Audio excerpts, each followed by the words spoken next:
पीक विमा 17,500 रुपये कधीपर्यंत मिळणार? तर हो शेतकरी मित्रांनो, बघा मागच्या खरीप हंगामामध्ये म्हणजे आर्थिक वर्ष 2025-2026 मध्ये खूप मोठ्या प्रमाणामध्ये सोयाबीन, तूर, उडीद, मूग, कापूस, मका, बाजरी या सर्व पिकांचं खूप मोठ्या प्रमाणामध्ये अतोनात नुकसान झालेलं आहे. सोबतच शेतकऱ्यांच्या शेतजमिनीचं नुकसान झालेलं आहे. शेतकऱ्यांच्या पशुधनाचं, गुराढोरांचं नुकसान झालेलं आहे. शेतकऱ्यांच्या गोठ्याचं नुकसान झालेलं आहे. आम जनतेचं, सामान्य नागरिकांच्या घराची भित्तीची पडझड झालेली आहे. आणि अशा परिस्थितीमध्ये महाराष्ट्र राज्य सरकारच्या वतीने खूप मोठ्या प्रमाणामध्ये एक मोठं पॅकेज जाहीर करण्यात आलेलं होतं आणि ते वाटप सुद्धा करण्यात आलेलं होतं. आता ते पॅकेज जाहीर करण्यात आलं याचा अर्थ दुष्काळ होता, ओला दुष्काळ होता म्हणूनच ते पॅकेज जाहीर करण्यात आलेलं. असं काही आर्थिक पॅकेज कोणी सहजासहजी निवडणूक नसताना जाहीर करत नाही आणि वाटप सुद्धा करत नाही, असा एवढा कोणाला शौक सुद्धा नाहीये. आणि सरकारच्या माध्यमातून तर असं शक्यच नाहीये, कारण की आवश्यक असताना, खरी परिस्थिती असताना, कबूल केलेलं असताना सुद्धा ते देत नाहीत. म्हणजे यावेळेस दिलं त्यामुळे नुकसान होतं म्हणूनच दिलं आणि हे त्यांनी दिलं यामुळे सिद्ध होते असं नाहीये. तर खऱ्या अर्थाने महाराष्ट्र राज्यभरातील आणि इतर राज्यातील सुद्धा जनतेने, नागरिकांनी सर्वांनी पाहिलेलं आहे. इतर काही राज्यांमध्ये सुद्धा खूप मोठ्या प्रमाणामध्ये नुकसान झालेलं होतं. त्या राज्यामध्ये त्या राज्य सरकारने त्यांच्या पातळीवर आणि केंद्र सरकारने त्यांच्या पातळीवर मदत देण्याचा प्रयत्न केला. आपल्या महाराष्ट्र राज्य सरकारने सुद्धा पॅकेज जाहीर करून, घोषणा करून ते पॅकेज सुद्धा वितरित केलं, वाटप केलं. आता हे पॅकेज जाहीर केलेलं असताना सुद्धा मुख्यमंत्री महोदयांनी खरीप हंगामातील पिकांकरिता नुकसानीच्या भरपाईपोटी शेतकऱ्यांना हेक्टरी 17,500 रुपये पीक विमा म्हणून कंपनीकडून देण्याकरिता प्रयत्न करू, शर्थीने प्रयत्न करू, ध्यास लावू, याकरिता देशाच्या कृषी मंत्र्यांना बोलूच काय तर बोललो हे सुद्धा सांगितलं. देशाच्या कृषी मंत्र्यांनी महाराष्ट्र राज्याचे मुख्यमंत्री पीक विम्यासंदर्भात शेतकऱ्यांच्या नुकसानी संदर्भात बोलले हे सुद्धा सांगितलं, कबूल केलं. आणि असं असताना सुद्धा तेव्हापासून आजपर्यंत आता 17,500 रुपयाच्या शेतकऱ्यांच्या खरीप हंगामाच्या पीक विम्याकरिता कोणी ब्रश शब्द बोलायला तयार नाहीये, कोणी बोलत सुद्धा नाही आणि कोणी विचारत सुद्धा नाहीये. आता अशा परिस्थितीमध्ये एवढं मोठं नुकसान झालेलं असताना हे 17,500 रुपये शेतकऱ्यांना मिळावे याकरिता खऱ्या अर्थाने एका ठिकाणी म्हणजे बीड जिल्ह्यातला विषय आहे. बीड जिल्ह्यातील माजलगाव येथे आमरण उपोषण सुरू करण्यात आलेलं आहे, ज्याकरिता गेली 3 दिवस झाले हे आमरण उपोषण सातत्याने सुरू आहे आणि आज या आमरण उपोषणाचा 4था दिवस आहे. तरी सुद्धा अजून प्रशासनाकडून कुठलीही काही दखल घेण्यात आलेली नाहीये.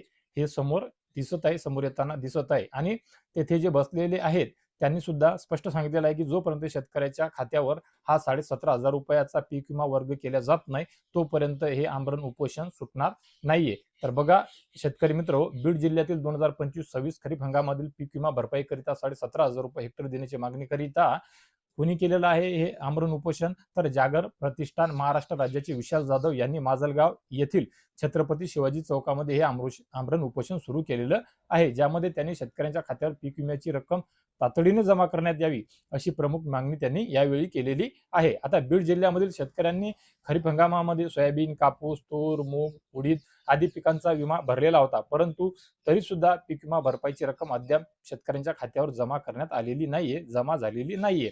हा आरोप चव्हाण यांनी यावेळी केलेला आहे. त्यामुळे आर्थिक अडचणीमध्ये सापडलेल्या शेतकऱ्यांना मोठ्या संकटाला सामोरे सुद्धा जावे लागत आहे.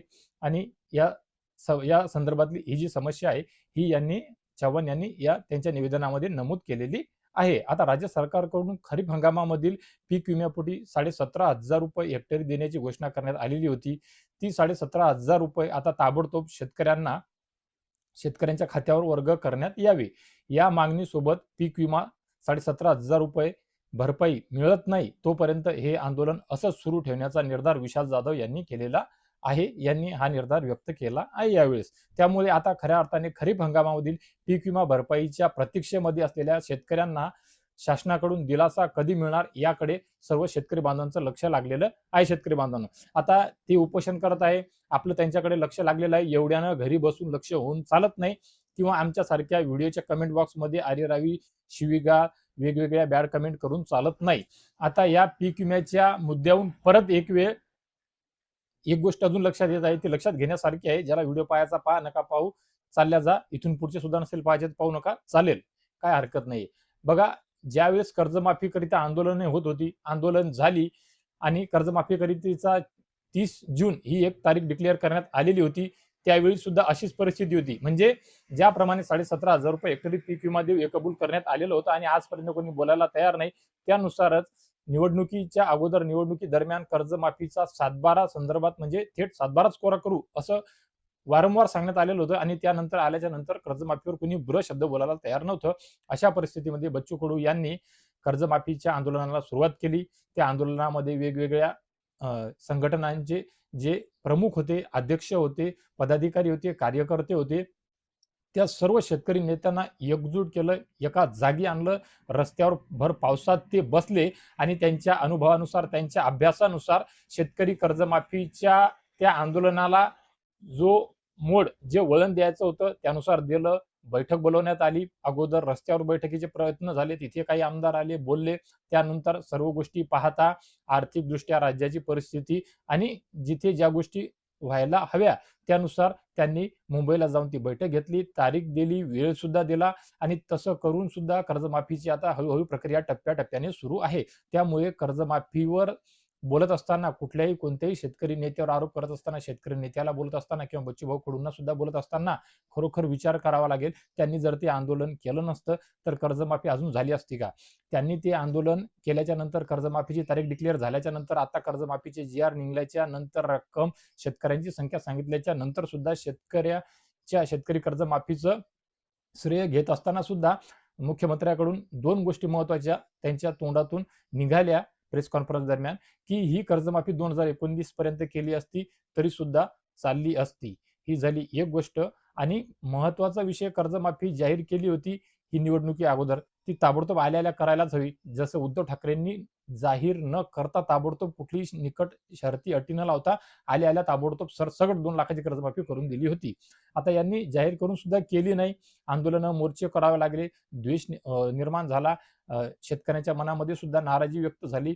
त्यानंतर कुठे यांनी कर्जमाफी जाहीर केली. ती केल्याच्या नंतर सुद्धा महत्वाचा अर्थ ज्यांनी कर्जमाफी जाहीर केली त्यांनी वेळ तर घेतलाच घेतला.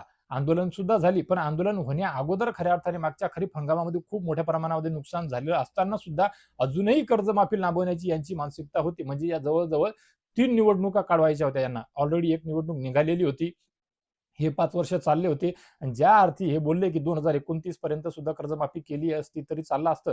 याचा अर्थ 29 परत एक वेळ जाहीर केली असती, थातुरमातुर सुरुवात केली असती आणि 29 पासून 34 पर्यंत परत अजून ते 4 ते 5 वर्ष लांबवण्यात आलेलं असतं. ह्या विचार करण्यासारख्या गोष्टी आहेत शेतकरी मित्रांनो. पीक विम्यासंदर्भात सुद्धा हीच परिस्थिती आहे. पीक विम्यासंदर्भात सुद्धा तशीच परिस्थिती आहे. कारण की 7/12 कोरा करायचा शब्द दिलेला असताना सुद्धा एवढं मोठं नुकसान झालेलं असताना सुद्धा ह्या प्रकारामध्ये सांगणं की 2029 पर्यंत कर्जमाफी केली असती तरी सुद्धा चाललं असतं. त्याच्यावर सुद्धा अजून एक मीठ चोळल्यासारखं एक वक्तव्य आलं त्यांचंच परत की बुवा ही जी कर्जमाफी आहे ती 29 पर्यंत केली असती, चालली असती. हे तर बोललेच बोलले, परंतु ते काय बोलले की कुठलीही निवडणूक नसताना आम्ही कर्जमाफी देत आहोत. अरे कर्जमाफी ऑलरेडी एका निवडणुकीच्या अगोदर तुम्ही शब्द दिलेला आहे. दुसरी गोष्ट ते सर्व सोडा, महाराष्ट्रामध्ये मागच्या वर्षी एवढं मोठं नुकसान झालेलं आहे.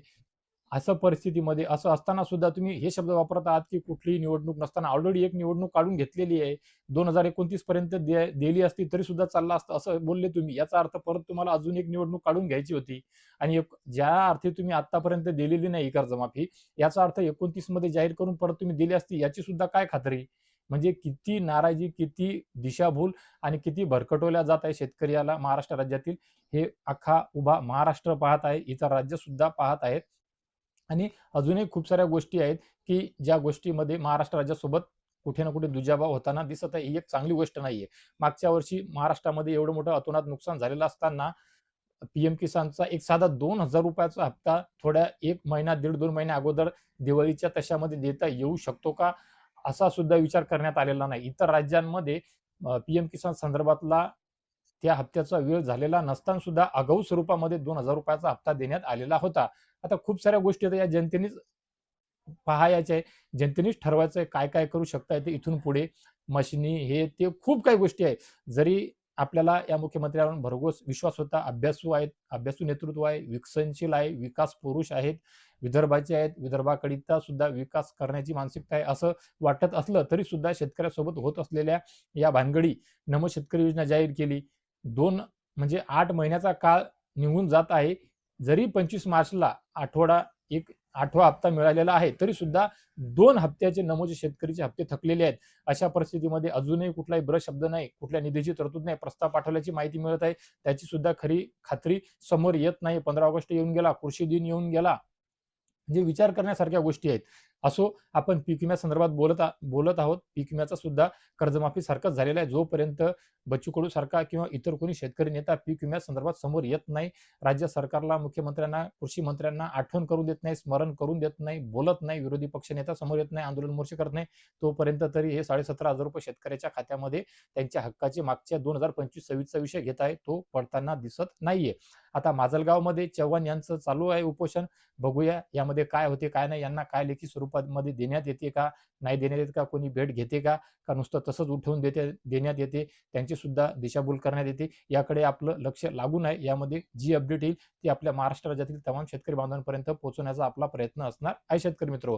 तर शेतकरी मित्र, पीक विमा 17,500 रुपये मिळावा की नाही मिळावा या संदर्भात तुमचं काय मत आहे, कोण्या भागा. आता बघा, ज्या 100, 125, 150 महसूल मंडळामध्ये अतिवृष्टीची मदत देण्यात आली, नुकसान भरपाई देण्यात आली, तुमचं जे रब्बीचं जे अनुदान आहे खता बियाणेकरिता, ते सुद्धा देण्यात आलेलं. याचा अर्थ नुकसान झालेलं होतं म्हणूनच देण्यात आलेलं आहे. मग ते जर नुकसान झालेलं आहे, त्याच्याकडे पैसा नव्हता म्हणून तुम्ही जर ते दिलं, तर पीक विमा सुद्धा देण्यात यावा याकरिता शेतकऱ्यांमध्ये उत्सुकता आहे. शेतकरी नाराज आहे, शेतकरी वाट पाहत आहे आणि ते मिळणे सुद्धा बंधनकारक आहे. कारण की नुकसान झालेलं होतं म्हणूनच तुम्ही ती नुकसान भरपाई सुद्धा दिलेली होती. मग त्या तेवढ्या महसूल मंडळामध्ये पीक विमा 17,500 रुपये मिळायलाच हवा. आणि ज्यांना कोणाला ऑब्जेक्शन घ्यायचं आहे शेतकरी बांधवांवर, की त्यांना उत्पन्न झालं, असं झालं, तसं झालं, ज्या ठिकाणी उत्पन्न झालेलं असेल, जे नियमात बसत नसतील, निकषामध्ये बसत नसतील, नक्कीच त्यांना देऊ नका. तसे आकडे काढा. कुठे पाणी कमी झाला, कुठे जास्त झाला, हवामान, तुमचे पर्जन्यमापक यंत्र बरोबर आहेत का, त्यांच्या नोंदी बरोबर झाल्या का, या सर्व गोष्टीचा ह्या 12 महिन्यामध्ये उलगडा व्हायलाच हवा होता. आता दिवाळी जवळ आलेली आहे, म्हणजे 2025च्या नुकसान जे झालेलं होतं, ते खऱ्या अर्थाने जून पासूनच पाऊस सुरू झालेला होता. सध्या आता अर्धा ऑगस्ट झालेला आहे, म्हणजे 2.5 महिने हे आणि मधातले 8 महिने, 10.5 महिने होत आहेत. 1.5 महिन्यामध्ये 12 महिने होतात या विषयाला. मग या विषयामध्ये तुम्ही पावसाच्या नोंदी घेऊ शकले नाही का, सॅटेलाईटच्या नोंदी घेऊ शकले नाही का, लॅटिट्यूड लँटिट्यूड शेतकऱ्याचं त्या जमिनीचं घेऊ शकले नाही का, पीक पेरा, ई पीक पाणीच्या नोंदी तुम्ही घेऊ शकले नाही का. खूप सारे प्रश्न म्हणजे या गोष्टीवर निर्माण होतात आणि त्यामुळे शेतकऱ्यामध्ये खूप मोठी नाराजी आहे. त्यामुळे शेतकऱ्यांनी खरीप 2026च्या पीक विम्याकडे लाखोच्या स्वरूपामध्ये पाठ फिरवलेली आहे. एक चांगलं सुद्धा द्योतक आहे, की त्यांनी तेवढं तरी निदान करून दाखवलं. दुसरीकडे त्यांच्या हातामध्ये काही नाहीये. कारण की ते मतदान करत असताना मतदान करतो कुठे, मतदान जाते कुठे, ह्या गोष्टीवर सुद्धा संभ्रम आहे, प्रश्न निर्माण होत आहेत. अशा परिस्थितीमध्ये निदान पीक विमा न भरणे एवढं जरी केलं तरी खूप छान आहे. कारण की कमीत कमी तुम्ही पीक विमा नाही भरला म्हणजे तुम्ही सर्व शेतकऱ्यांनी पीक विमा भरला एवढं तरी सरकार काही स्वतःच्या खिशातून पैसे देऊन जी आर काढून दाखवणार नाहीये, की एवढ्या शेतकऱ्यांनी पीक विमा भरला आणि तेवढ्या शेतकऱ्यांना पीक विमा न भरता पीक विमा देईल, हे सुद्धा शक्य नाहीये.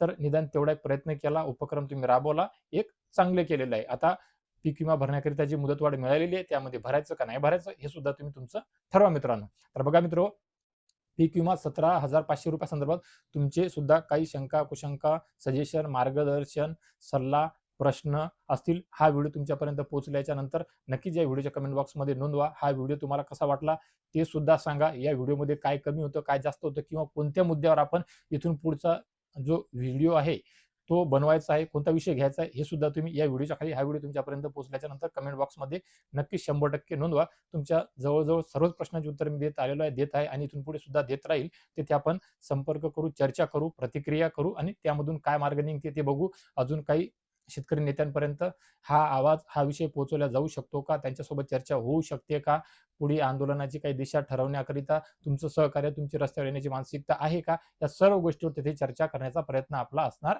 आहे शेतकरी मित्रांनो. तर बघा शेतकरी मित्र, या व्हिडिओच्या माध्यमातून तुर्तास एवढेच. भेटूया एका नवीन व्हिडिओच्या माध्यमातून तुमच्या आमच्या नवीन उपयोगी माहितीसह आणि पीक विम्या संदर्भातील अजून एका नवीन व्हिडिओच्या माध्यमातून, नवीन शृंखलेच्या माध्यमातून त्या पीक विम्या संदर्भात लवकरच भेटूया. आणि मी माझ्या प्रत्येक व्हिडिओच्या अखेरीस सांगतो त्यानुसार आणि माझ्या नवीन व्हिडिओमध्ये 100% हमखास खात्रीनुसार आणतोच. त्यानुसार भेटूया अजून एका गोड बातमीसह. तोपर्यंत धन्यवाद शेतकरी मित्रांनो.